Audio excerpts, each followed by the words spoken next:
রব্বিল আলামিন বর্ণনা করেছেন তাসাহহারু ফা ইন্নাস সুহুরি বারাকা, তোমরা সাহারি করো কারণ আল্লাহ সাহারির ভিতরে বরকত রেখে দিয়েছে। নাকি ঘুমাই থাকবে যে না ঘুমাই থাকি, না খেয়েও তো রোজা হয়, অনেকে বলে না খাইলেও তো রোজা হয়, খাওয়া কষ্ট করে উঠি সাহারি খাওয়ার দরকার আছে না। অথচ আল্লাহ রাসূলের সাহাবীর বাদ ইবনে সারিয়া রাদিয়াল্লাহু তাআলা আনহু বলেছেন যে আল্লাহ রাসূল একদিন আমাকে ঘুম থেকে উঠালেন আর বলল সাহারি খাও, আল্লাহ সাহারির ভিতরে বরকত রেখে দিয়েছে। যারা সাহারি খায় না, এক গ্লাস পানিও খায় না, একটা খেজুরও খায় না সাহারিতে, তাদের রোজাটা খ্রিস্টান ইহুদি নাসারাদের রোজার মতো। আল্লাহর হাবিব সাল্লাল্লাহু আলাইহি ওয়াসাল্লাম বলেছেন মা বাইনা সিয়ামিনা ওয়া সিয়ামি আহলিল কিতাব উফলাতুস সাহারি। আল্লাহ রাসূল বলেছেন আমাদের এবং আহলিল কিতাব ইহুদি আর খ্রিস্টানদের রোজার মধ্যে পার্থক্য হলো আমরা সেহরি খাই আর ইহুদি খ্রিস্টানরা তাদের রোজায় সাহারি খায় না। ইহুদি খ্রিস্টানরাও রোজা রাখে কিন্তু তারা সাহারি খায় না, খাওয়াটা কষ্ট করে উঠবে কেন? আর রহমাতুল আলামিন বলেছে আমরা মুসলমানরা রোজায় সাহারি খাই, আমরা ইহুদি আর খ্রিস্টানদের সাথে মিল রাখতে চাই না।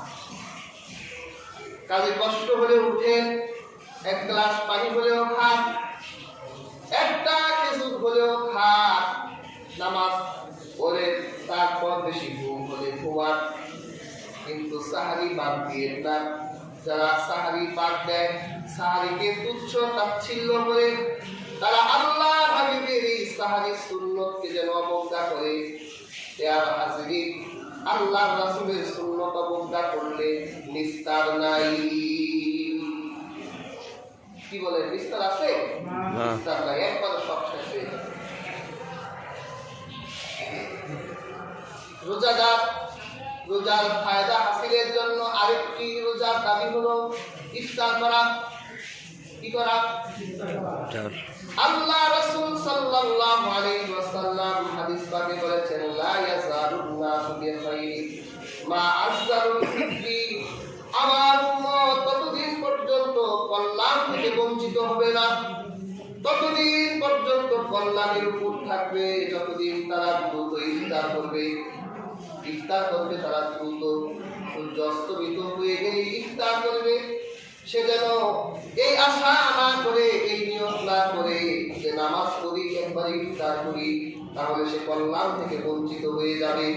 যদি আপনি কল্যাণ প্রাপ্ত হতে চান তাহলে একদম পানি হলেও, একটা খেজুর হলেও সূর্য অস্তমিত হওয়ার পরে দ্রুত ইফতার করবে। তারপর সে যদি নামাজের পরে পানি খাবার খেতে চায়, হালকা খাবার খেতে চায়, রিল্যাক্সে খেতে চায় তো থাক, কিন্তু সে নামাজের পরে নয়, দেরি করে নয়, যখন সূর্য অস্তমিত হবে তখনই সে ইফতার করবে। আর যখনই এই উম্মত সূর্য অস্তমিত হওয়ার পর ইফতার করবে, আল্লাহ এই উম্মতকে ততদিন পর্যন্ত কল্যাণের উপর রাখবে। সুবহানাল্লাহ। কি দিয়ে ইফতার করবে? খেজুর দিয়ে। রাসূলুল্লাহ সাল্লাল্লাহু আলাইহি ওয়াসাল্লাম বলেছেন খেজুর দিয়ে ইফতার করবে। আল্লাহ রাসূল তাজা খেজুর খেতে ভালোবাসতেন। বেজোর সংখ্যায় রাসূলুল্লাহ ইফতার করতেন, একটা, তিনটা, পাঁচটা, সাতটা, বেজোর সংখ্যায়। যদি আপনার কাছে তাজা খেজুর না থাকে তাহলে শুকনা খেজুর খাবেন। যদি আপনার কাছে শুকনা খেজুরও না থাকে তাহলে পানি দিয়ে ইফতার শুরু করবেন, কারণ আল্লাহ হাবিব বলেছেন আল্লাহ পানির ভিতরে পবিত্রতা রেখে দিয়েছে। সুবহানাল্লাহ। পানি পবিত্র করে দেয়, পানিতে যতই ময়লা থাকুক পানি সব ময়লাকে পবিত্র করে দেয়। ইফতারের সময় দোয়া করবেন। আমরা দোয়া করি না আল্লাহুম্মা লাকা সুমতু আলা রিজকিকা আফতারতু। তাহলে হাদিসটা এই হাদিসটারে কটাক্ষ করে বলে এটা করা যাবে না। হাদিসে আসছে, এখানে খারাপ কথা আছে নাকি? এখানে কথা আল্লাহুম্মা, হে আল্লাহ, লাকা সুমতু, আপনার জন্য রোজা রেখেছি, ও আলা রিজকিকা, আর আপনার রিজিক থেকে আফতারতু, আমি ইফতার করছি। এখানে গালি দেওয়ার কথা আছে নাকি? না। ভালো সুন্দর একটা কথা হাদিস নববীতে আছে। ওরা বলে এইটা করা যাবে না, বিসমিল্লাহ বললেই হবে। আমরা বিসমিল্লাহ বলবো, বিসমিল্লাহ তো বলবোই, আমরা বিসমিল্লাহও বলবো, আমরা আল্লাহুম্মা লাকা সুমতু বলবো।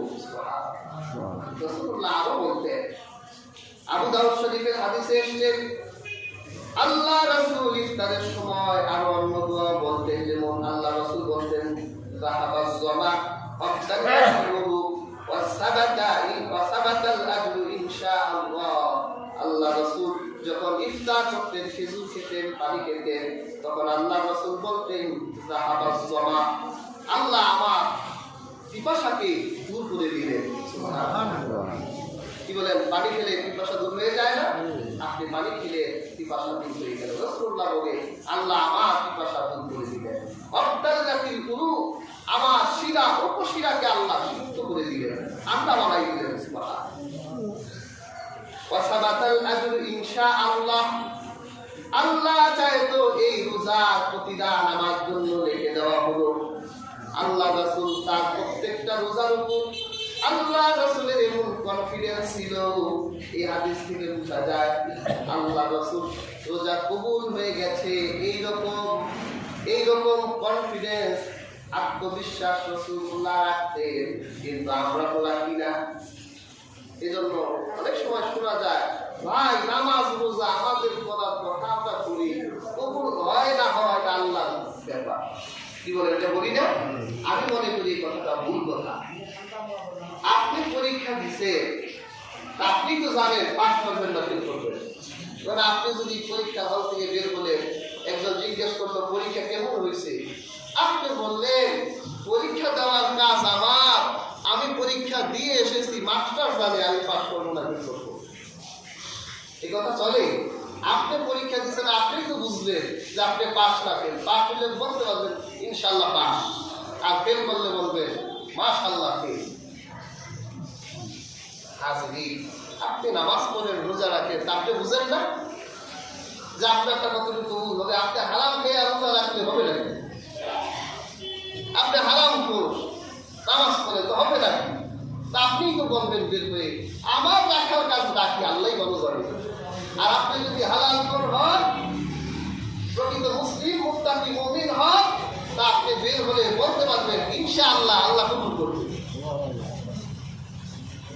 কাজে হাজির আল্লাহ রাসূল তার রোজায় তিনি কনফিডেন্স রাখতেন। এই জন্য রাসূলুল্লাহ বলতো যে আল্লাহ ওয়া সাবাতাল আজরু ইনশাআল্লাহ, আল্লাহ চাইতো আমার জন্য তিনি এর প্রতিদান লিখে দিলেন। শুধু ইফতার করবেন না ইফতার করাবেন? ইফতার করবে না, ইফতার করাবেন। একদম পানি দিল। রাসূল পাক সাল্লাল্লাহু আলাইহি ওয়াসাল্লাম হাদিস নববীতে বলেছেন, যে ব্যক্তি রোজাদারকে ইফতার করায়, আর যে ব্যক্তি গাজীকে, জিহাদের সৈনিককে যুদ্ধের সরঞ্জাম কিনে দেয়, আল্লাহ ওই পরিবার নেকি তাদের জন্য রেখে দেয়। আপনি রোজাদারকে ইফতার করালে রোজাদারের সওয়াব আপনি পাবেন।